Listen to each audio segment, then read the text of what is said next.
Over 70 million people have already seen the Kony 2012 video worldwide, but almost nobody has seen it here in northern Uganda, the area worst affected by Joseph Kony's rebel Lord's Resistance Army, because there's little internet access. And so a charity organised a public screening in the town of Lira, inviting local reaction. It would have been better if initially people in the north looked through and say, we agree to that, it would make sense. And if we had not brought it down here, no one would bring it and they would be completely excluded. Kony and the LRA are no longer in Uganda, having fled to neighbouring countries, leaving victims groups like this one trying to rebuild their lives.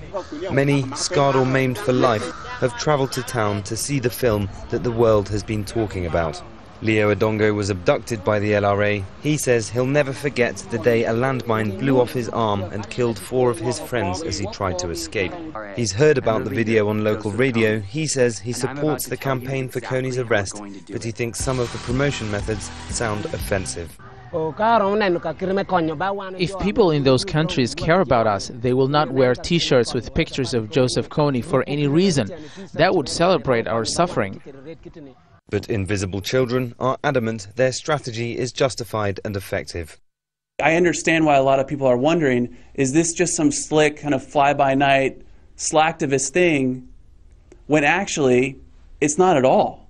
It's actually it's connected to a really deep, thoughtful, very intentional and strategic campaign.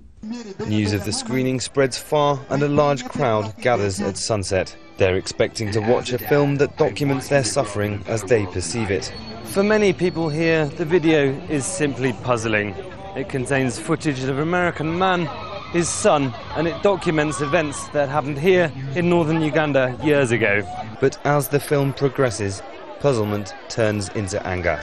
There are some kind of people, there are some kind of NGO who are trying to mobilize funds using the atrocities committed in northern Uganda. We wanted to see how our local people were killed. Correct. So these are all white men, these are feelings different from northern Uganda. That is why sometimes rocks are thrown, the screening comes to a halt, and the crowd scatters into the night. Kony 2012 may be the most watched video on YouTube this year, but it clearly doesn't resonate with many of the people it claims it's meant to help. Malcolm Webb, Al Jazeera, in Lira town, northern Uganda.